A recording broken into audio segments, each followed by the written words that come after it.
आयुष्मान त्रिपाठी एक बार फिर अपने इस एडी केमिकल पॉइंट पे हीट ट्रांसफर का दूसरा मीडियम बोल सकते हैं। जो आपका हीट ट्रांसफर का मीडियम था, कंडक्शन खत्म हो चुका है। कंडक्शन की सारी वीडियो अपलोड हो चुकी थी हमारे इस चैनल पे। न्यूमेरिकल्स थे, न्यूमेरिकल्स के लिए चूंकि अलग उसके लिए टेक्निकल योजना बनाई जा रही है आप लोगों के थ्रू पहुंचाने के लिए, तो उसमें थोड़ा टाइम लग रहा है। उसमें मैंने क्या किया है आपको अगर इंट्रोड्यूस करा दूं तो बेसिक न्यूमेरिकल्स तो मैंने लिया ही है, प्लस आपके 10 साल के जो आपके एग्जाम बोर्ड में वो न्यूमेरिकल्स आए हुए हैं उस न्यूमेरिकल्स को भी मैंने टच किया है। ठीक है, यानी आप कह सकते हैं एनुअल का और सेमेस्टर वाइज दोनों का मैंने उसमें इंक्लूड कर दिया है। वो आपको अच्छे से मिल जाएगा। ठीक है, तो वो भी जल्दी आपको दे दी जाएगी। आज उसी हीट ट्रांसफर मोड का दूसरा टॉपिक बोल सकते हैं कन्वेक्शन। कन्वेक्शन क्या होता है, ठीक है, कन्वेक्शन देखेंगे और कन्वेक्शन के लिए जो गवर्निंग लॉ दिया गया था वो देखेंगे। ठीक है, तो आइए शुरू करते हैं कन्वेक्शन। इसका भी मैं जब इंट्रोड्यूस ऑफ हीट ट्रांसफर किया था तो आपको अच्छे से बताया था कि उसमें मैंने कंडक्शन, कन्वेक्शन, रेडिएशन सारी चीजें क्लियर की है। इंट्रोड्यूस जब आपको इंट्रोडक्शन कराया हीट ट्रांसफर का, तो आज देखते हैं क्या होता है। उम्मीद करते हैं सारी वीडियो आपको अच्छी लग रही होगी। ठीक है, और ये कन्वेक्शन का जो है ये भी मैं वैसे ही कोशिश करूंगा और हर एक आपके सिलेबस के अकॉर्डिंग बिल्कुल कॉलेज वाली फीलिंग लाके आपको पढ़ाने की कोशिश कर रहा हूं, जहां तक आपको आउटपुट दे पा रहा हूं। ठीक है, कोई भी चीजें छोड़ नहीं रहा हूं। कंडक्शन की एक चीज छूटी हुई है जो मुझे पता है, ऑप्टिमम थिकनेस ऑफ इंसुलेशन। ये इंपॉर्टेंट टॉपिक है, एक्चुअली मुझसे छूट गया जब मैंने ध्यान नहीं दिया इसको, और एक कई बार आया हुआ है, तो ये भी मैं कवर कर दूंगा अगर कभी टाइम मिलता है तो। चलिए शुरू करते हैं कन्वेक्शन। कन्वेक्शन क्या होता है? कन्वेक्शन बताने से पहले मैं थोड़ा सा आपको अगर आपके फ्लैशबैक में ले चलूं तो आपने कंडक्शन पढ़ा था, ठीक है, ओके। तो आपने क्या देखा था कि कंडक्शन में जो हीट ट्रांसफर का मोड था सर, कंडक्शन किस में पाया जाता है? सेम मीडियम में। ये मैंने आपको बताया है। वो सॉलिड टू सॉलिड हो सकता है सर, वो लिक्विड टू लिक्विड हो सकता है सर, वो गैस टू गैस हो सकता है। उसमें जो आपको हीट ट्रांसफर देखने को मिलेगा वो सॉलिड में देखने को मिलेगा, और सॉरी तीनों में मिलेगा। उसमें मैंने एक सॉलिड को लेके आपकी सारी जो थी गवर्निंग लॉ, फोरियर लॉ, सारी चीजें पढ़ी थी। क्यों सॉलिड को ही लिया था? क्योंकि उसमें हीट ट्रांसफर ज्यादा होता है। ये भी सारी चीजें मैंने पिछले वीडियो में आपको डिस्कस किया है। ओके, तो आपने एक चीज नोटिस किया था, इसमें जो आपके मॉलिक्यूल्स थे वो क्या कर रहे थे? वाइब्रेट कर रहे थे, लैटिस वाइब्रेटिंग। ठीक है, लैटिस वाइब्रेशन की वजह से आपको हीट ट्रांसफर देखने को मिल रहा था।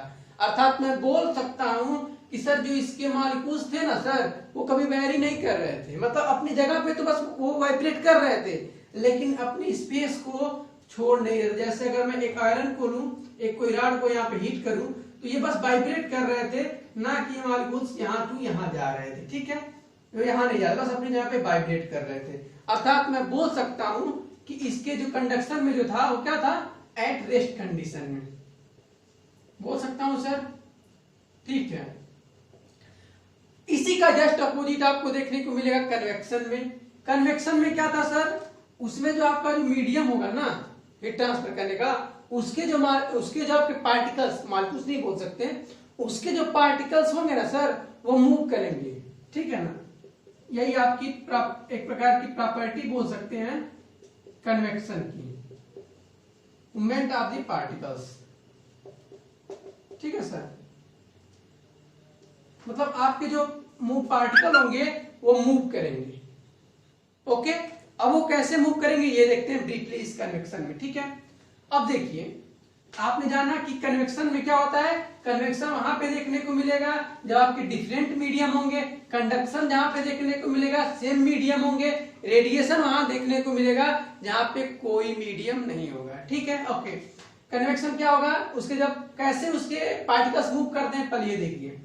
सपोज दैट सर आप ये कोई भी कर लीजिए, ठीक है ना, कोई वेसल लीजिए, इसमें आप फ्लूइड को ले लीजिए। ठीक है, फ्लूइड को जब आप यहां से हीट देंगे ना सर, यहां से जब आप हीट दे रहे हैं, ध्यान दीजिए, फ्लूइड में क्यों बोल रहा हूं ये तो समझ में आ रहा है ना। फ्लूइड किसे कहते हैं? जब लिक्विड और गैस की कॉम्बो कर दें तो आपको मिलके बनता है फ्लूइड। ठीक है, ये सब छोटी सी चीजें हैं, अगर ये नहीं क्लियर है तो फिर मोदी सरकार पे है आपका बीटी बोर्ड। ओके, तो आपने देखा कि अगर इसके मॉलिक्यूल्स हैं सर, वो अगर मैं हीट दूंगा तो क्या होंगे सर, मूव करेंगे, यहां से अपवर्ड डायरेक्शन में जाने की कोशिश करेंगे। इन दिस केस, कन्वेक्शन की केस में आपके जो पार्टिकल्स होंगे मूव होंगे, जबकि कंडक्शन में ये देखने को नहीं मिल रहा था। तो आपको पहला कन्वेक्शन का क्या हुआ सर, देखने को मिला मूवमेंट, ठीक है। ओके, अब आप देखेंगे सर, ये जो आपके मूवमेंट होंगे, मूवमेंट ऑफ द पार्टिकल्स, ठीक है, वो सर दो तरीके से हो सकता है। अब आप बोल सकते हैं कि जो दो तरीके से होता है वो कन्वेक्शन दो टाइप से हो सकते हैं। मतलब ये जो मॉलिक्यूल सर यहाँ जाएंगे, सॉरी जो पार्टिकल्स जाएंगे ना, वो दो टाइप से जा सकते हैं। एक हो सकता है सर ना कि जो ये आपके पार्टिकल्स ऊपर जा रहे हैं वो किसकी वजह से, डेंसिटी डिफरेंस की वजह से। देखिए कहानी आज शुरू हो गई है सर। पहला क्या, डेंसिटी डिफरेंस, ठीक है। इसका नोट्स भी आपको पीडीएफ में मिल जाएगा, उसकी चिंता ना करें, ठीक है। एक होगा सर, अगर मैं हीट दूं तो इसके जो इस वेसल के जो पार्टिकल्स होंगे वो क्या होंगे, क्योंकि आप देखेंगे ये आपके लिक्विड है, ठीक है, ये जो भी आपके फ्लूइड है, तो आप देखेंगे सबसे पहले क्या होता है, रेस्ट कंडीशन में ये भी होते हैं, पहले हिलते नहीं है, लेकिन जैसे आप हीट करते हैं वो क्या होते हैं, हिलना शुरू कर देते हैं सर। और जब हिलना शुरू करते हैं एक टाइम ऐसे आता है सर कि वह उड़ने के भी बबल्स यहाँ बनने, पहले आप देखिए बबल्स बनने लगते हैं, जिसको हम बॉइलिंग बोलते हैं। फिर एक टाइम बाद देखते हैं वो आपके वेपराइज जाता है, जिसे वेपराइजेशन बोलते हैं, ठीक है। ओके, तो वो तो आपके पार्ट का चीज नहीं है, आप यहाँ पे हीट ट्रांसफर पढ़ा है, ना कि मास ट्रांसफर, ठीक है। तो आप देखेंगे जो ये मॉलिक्यूल्स, सॉरी जो इसके पार्टिकल्स है ना सर, इस फ्लूइड के, वो डेंसिटी डिफरेंस की वजह से ये ऊपर चले जाएंगे, क्योंकि ये क्या थे, इनको हीट दिए, और हीट देने की वजह से क्या हुआ सर, इनके अंदर हीट पाया गया, और हीट पाने की वजह से इनकी डेंसिटी डिफरेंस में कमी पाई गई, और जब डेंसिटी डिफरेंस में कमी पाई सर ये ऊपर भाग गए, जबकि कोल्ड जो मीडियम था सर उसके जो डेंसिटी डिफरेंस है ना सर, उसमें कोई कमी नहीं आई, तो सर वो क्या होगा, वो नीचे चले आए। ओके सर, तो ये रहा आपका कन्वेक्शन में कैसे आपकी डेंसिटी डिफरेंस। तो यह जो हीट ट्रांसफर देखने को मिलेगा इस तरह के प्रोसेस में, उसको बोलते हैं नेचुरल कन्वेक्शन। क्या बोलते हैं, नेचुरल कन्वेक्शन, ठीक है सर। नेचुरल कन्वेक्शन की वजह से क्या होगा, आपकी डेंसिटी डिफरेंस होगी किसी हीटिंग मीडियम के थ्रू। यानी आप बोल सकते हैं कन्वेक्शन क्या, कन्वेक्शन का डिफिनीशन मैंने दिया, उसमें जो आपके पार्टिकल्स होंगे क्या होंगे, मूव करेंगे, ठीक है सर, ठीक है। अब ये कन्वेक्शन सर दो टाइप से हो सकते हैं। पहला नेचुरल कन्वेक्शन, नेचुरल कन्वेक्शन में जो हीट ट्रांसफर देखने को मिलेगा वो सर डेंसिटी डिफरेंस की वजह से देखने को मिलेगा सर। अब आती है दूसरी sir, force convection. Force convection, ये फोर्स कन्वेक्शन क्या होता है, फोर्स कन्वेक्शन जो होता है सर, बस क्या होता है, यह जो प्रोसेस हो रहा है आप देख रहे हैं, वह एक प्रकार का नेचुरल कन्वेक्शन, मतलब उसमें हम कुछ कर नहीं रहे, वो अपने आप डेंसिटी डिफरेंस होगा तब जाके हीट ट्रांसफर होगा। तो सेम प्रोसेस मैंने क्या किया इंजीनियरिंग वर्ड में, चूंकि इंजीनियरिंग में सारी चीजें आसान की जाती हैं, अगर मैं आपको एक इजी लैंग्वेज में बताने की कोशिश करूं तो चूंकि ये बहुत स्लो प्रोसेस हो रहा है, जहां पे आपको डेंसिटी डिफरेंस अगर मैं लूं 2 से 3 आवर लग रहे हैं सर इसकी फ्लूइड को डेंसिटी डिफरेंस करने में, वहीं अगर फोर्स कन्वेक्शन आता है सर तो ये एजिटेटर या ब्लोअर या फैन या पंप ईटीसी सर एक्स्ट्रा, ठीक है सर, इनके थ्रू मैं क्या करूं सर, इनके अंदर हीट ट्रांसफर करा दूं। अर्थात कहने का मतलब क्या, उसको डिफिनीशन समझिए। ये तो था नेचुरल कन्वेक्शन का। फोर्स कन्वेक्शन कैसे होगा, कैसे किसी हम एजिटेटर, ब्लोअर या पंप लगा करेंगे, ये देखिए। अगर यही सेम आपका मीडियम लूं, ठीक है, इसके अंदर आपका फ्लूइड भरा हुआ है, ठीक है, और यही हीटिंग का प्रोसेस है सर, लेकिन फर्क सिर्फ इतना है, अगर मैं कोई इसमें एजिटेटर लगा दूं। एजिटेटर क्या होता है, ये आप जब रिएक्टर पढ़ेंगे अच्छे से जानेंगे, ठीक है सर। तो अगर मैं यही हीटिंग का मीडियम में सर कोई एजिटेटर लगा दूं और तब जाके जो इन फ्लूइड का हीट ट्रांसफर हो, अगर ये कोल्ड है सपोज दैट, ठीक है सर, और ये हॉट है, और इन दोनों के बीच अगर मैं हीट ट्रांसफर करूं, और किसके थ्रू कर रहा हूं सर, एजिटेटर की वजह से, एजिटेटर की वजह से, that is called process of force convection, ठीक है। अगर मैं पंप की बात करा तो सर्कुलेट करा दूं इसको रनिंग कंडीशन में, अगर यहां से पंप लगा के यहां फिर एक और बना के इसको रनिंग कराऊं, तो इस तरह जो हीट ट्रांसफर होगा वो भी फोर्स कन्वेक्शन होगा। मतलब कि एक्सटर्नल सोर्स वहां पे देखने को मिलेगा। तो सर आप बोल सकते हैं यहाँ पे, अगर आप कंपटीशन लेवल की तैयारी करेंगे, कि जो आपका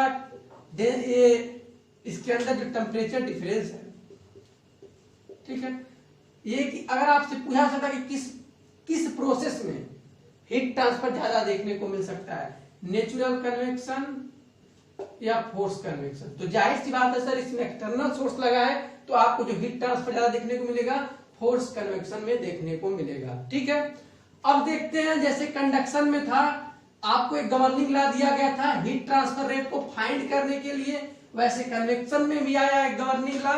इस लॉ को बोला गया न्यूटन लॉ ने दिया था, चूंकि इसको बोलते हैं न्यूटेनियन लॉ। ठीक है, न्यूटेनियन लॉ क्या था, अगर उन्होंने क्या बताया कि जो हीट ट्रांसफर रेट है ना सर, वो डायरेक्टली प्रोपोर्शनल है किसके, एरिया। ध्यान से समझिएगा, अभी समझ में आ जाएगा जब मैं कंपेयर भी करूंगा।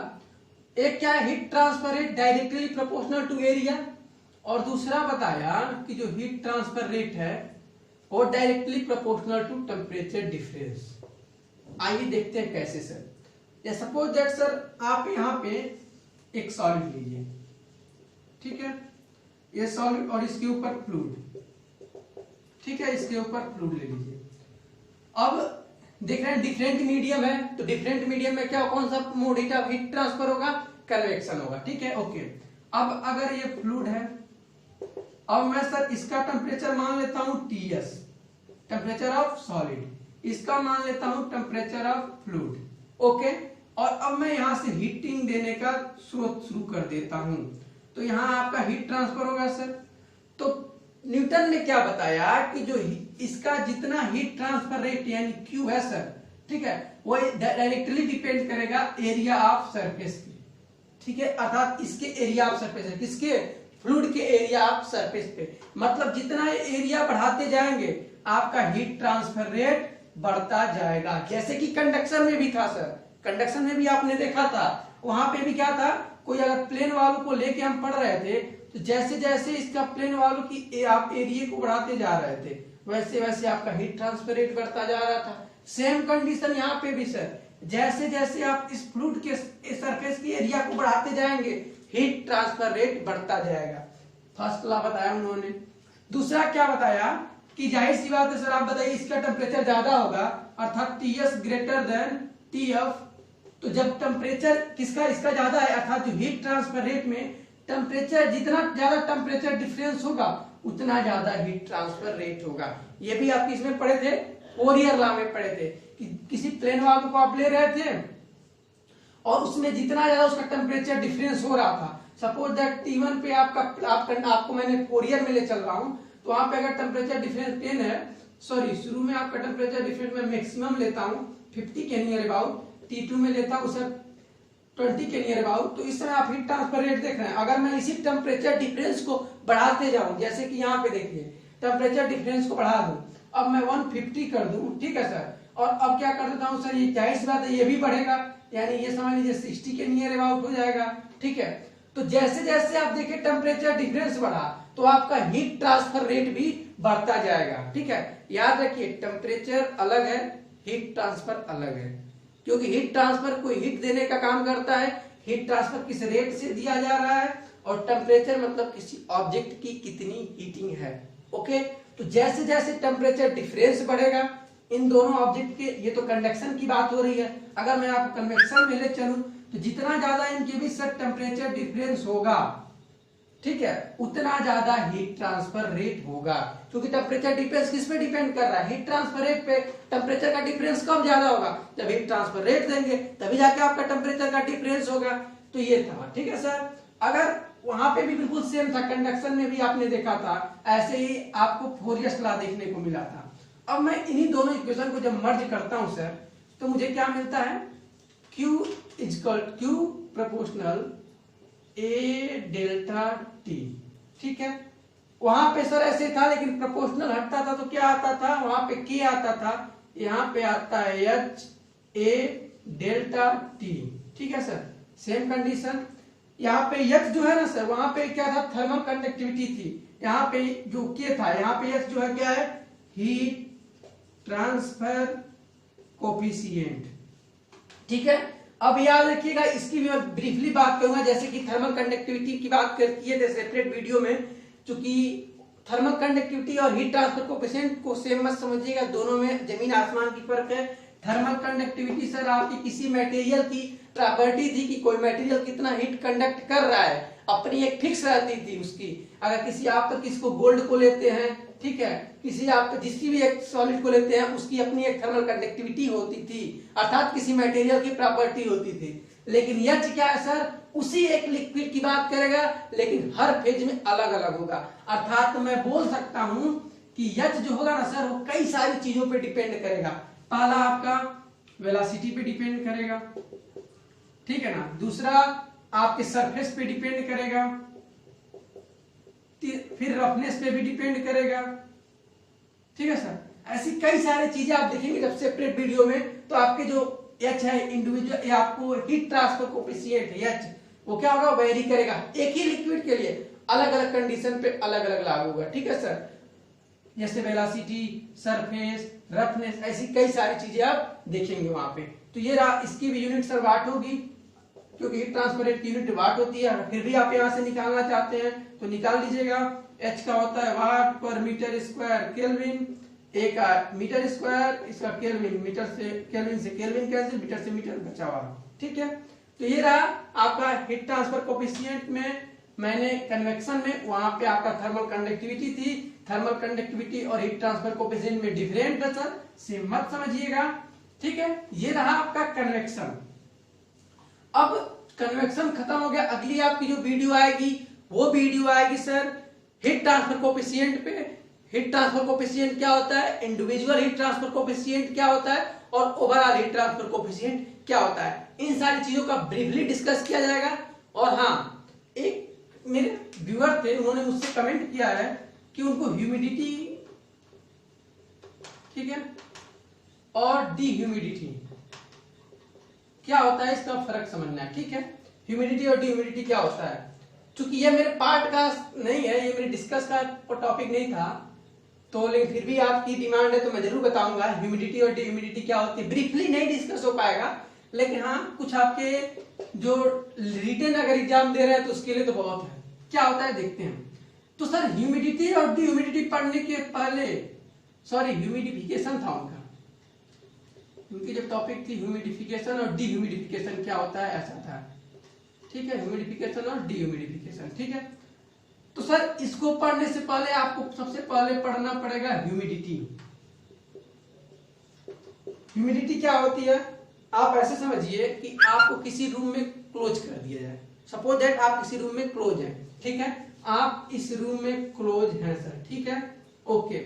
अब मैं पूछूं सर, इस रूम में आपको 10 केजी का एयर है, ध्यान दीजिएगा, इस रूम में आप हैं और इसमें 10 केजी का एयर है। मैं पूछूं सर कि 1 केजी एयर में, ठीक है ना, 1 केजी एयर में कितने वाटर के वेपर हैं। मैं आपसे पूछूं कि 10 केजी एयर जो है, इसमें अगर मैं कहूं सर इसमें वाटर वेपर भी है, इतना याद रखिएगा इस एयर में, तभी तो आपको ठंडी लगेगी ना, नहीं तो गर्मी बहुत ज्यादा हो जाएगी। तो मैं कहूं सर आपकी ठंडी के लिए मैंने वाटर वेपर मिला दिया है, ठीक है। अब आप बताइए सर उस 10 केजी एयर में कितने वाटर के वेपर हैं, तो आप कहेंगे सर 1 केजी एयर का बता दो, मैं 10 केजी का बता दूंगा। तो सर ये जो आप 1 केजी एयर का बता रहे हैं ना सर, यही आपको बताती है ह्यूमिडिटी, ठीक है ना। इसको मैंने आपके दैनिक जीवन में डिफिनीशन दिया है। अब समझते हैं आपकी डिफिनीशन में, यानी कि पर केजी ड्राई एयर में, पर केजी ड्राई एयर में। सर एक बात का ध्यान दीजिएगा, ड्राई एयर बड़ा महत्व रखेगा यहाँ पे, इसको हल्के में मत लीजिएगा। ड्राई एयर मतलब उस एयर में अभी कुछ नहीं है, उस एयर में वाटर वेपर की थोड़ी भी क्वांटिटी नहीं है। लेकिन अगर मैं इस एयर में, ह्यूमिडिटी बताती है कि पर केजी ड्राई एयर में कितने वाटर के वेपर इंक्लूड हैं, दैट इज कॉल्ड ह्यूमिडिटी, ठीक है। अब आती है बारी सर आपके टॉपिक की ह्यूमिडिफिकेशन। ह्यूमिडिफिकेशन क्या होता है, इसी ह्यूमिडिफिकेशन में सर, ह्यूमिडिफिकेशन जो होता है इसी से समझिए। अब मैं आपको कहूं कि सर ये बताइए कि मैंने, आप जो 10 केजी एयर है आपके अंदर, उसमें मैंने कुछ वाटर के वेपर इंक्लूड कर दिए, ठीक है, मतलब बढ़ा दिए, वाटर के वेपर बढ़ा दिए। पहले जो भी कुछ था एज्यूम कर लीजिए 2 kg मॉइस्चर आया, जो भी कुछ था, अब मैं बढ़ा दिया, ठीक है। तो जो एयर की मात्रा, जो एयर में मैंने वाटर की वेपर को बढ़ाया है सर, उसे ही बोलते हैं ह्यूमिडिफिकेशन। अब डिफिनीशन देख लेते हैं, मतलब कि एयर की क्वांटिटी में बढ़ रहे वाटर वेपर की क्वांटिटी को क्या बोलते हैं, ह्यूमिडिफिकेशन बोलते हैं, ठीक है। अब ये ह्यूमिडिफिकेशन भी सर 2 टाइप से हो सकते हैं, इतना याद रखिएगा। कैसे, अगर मैं कहूं सर इसी रूम में मैं नंबर ऑफ होल्स लगा के छिड़काव कर दूं एयर किसको, वाटर को नहीं, वाटर के वेपर को, ठीक है, तो एयर में इंक्लूड हो जाएगा, ठीक है। एक पहला प्रोसेस हो सकता है। और एक या मैं क्या करूं, इसमें पानी रख के सर हीटिंग का मीडियम कर दूं, तो ये हीटिंग का मीडियम सर क्या होगा, आपके जो वाटर है वेपराइज होंगे, तब जाके इस एयर में इनके साथ रिलेशन बना ले। अब जाहिर सी बात है सर, आप है तो आप भी हीट होंगे, आप वेपराइज नहीं होंगे, ठीक है, अगर आपको मैं निग्लेजिबल मान लूं। लेकिन ये वाटर के वेपर क्या होंगे सर, इसमें जाके इंक्लूड हो जाएंगे। तो एक ये भी प्रोसेस हुआ, यानी आपने क्या देखा सर, एक इवापोरेशन के थ्रू हुआ, ठीक है, और एक जो अपने आप स्वतः हो जा रहा है, यानी मैं रेनिंग की व्यवस्था से, आप बारिश में देखते हैं आपकी मौसम ठंडा हो जाती है, ठीक है, क्यों होती है, क्योंकि वह स्वतः अपने आप बारिश हो जाती है और आपके एयर में वाटर के वेपर इंक्लूड हो जाते हैं, ठीक है। तो ये रहा सर ह्यूमिडिफिकेशन। अब बात आती है डिह्यूमिडिफिकेशन की सर। डिह्यूमिडिफिकेशन क्या होता है, जस्ट इसी का अपोजिट सर। अगर हम एयर की क्वांटिटी, एयर में जो आपकी ड्राई वाटर के मॉइस्चर है, वाटर के जो वेपर है, उनको कम कर दे, दैट इज कॉल्ड डिह्यूमिडिफिकेशन। अब सोचने वाली बात है कि ये कम कैसे होगा सर, ये कम कैसे होगा, जैसे कि मैं एयर का जो है आपके इसके अंदर सर, इसके अंदर जो मॉइस्चर है, अगर इस एयर को सर मैं हीटिंग देना स्टार्ट कर दूं, हीटिंग देना स्टार्ट कर दूं, सर जाहिर सी बात है जो मॉइस्चर है वो कंडेंस हो जाएंगे, जिसमें जो वाटर मिले हैं अगर ये गर्म होंगे तो एयर गर्म होगा, तो एयर की सर जी बॉइलिंग पॉइंट कुछ और होगी, आपके जो वाटर की बॉइलिंग पॉइंट कुछ और होगी। तो सबसे पहले आपका बॉइलिंग पॉइंट इफेक्ट होगा सर वाटर का, तो वाटर इफेक्ट होकर क्या हो जाएगा सर, पानी बन जाएगा, और जब पानी बन जाएगा तो बचेगा एयर सर, तो फिर आपको गर्मी लगना शुरू हो जाएगा, क्योंकि अब एयर में कोई ठंडी नहीं है। इसीलिए बोलते हैं आज धूप है, आज ज्यादा गर्मी हो रही, क्योंकि हमारे ड्राई एयर में वाटर की अमाउंट कम हो जा रही है, यानी कि जो आपका वाटर है वो कंडेंस हो गया है। आई होप आपको ये सारी चीज समझ में आई। मुझे पता है कि ब्रीफली डिस्कस नहीं किया गया इसमें, लेकिन आई होप आपको समझने के लिए मैंने पूरी कोशिश की है। Thank you friend watching my this video, और बने रहिए, घर पे रहिए, सेफ रहिए। अगले वीडियो के लिए आप तैयार रहिए, जल्दी आपके सामने वो वीडियो दी जाएगी। और अगर आप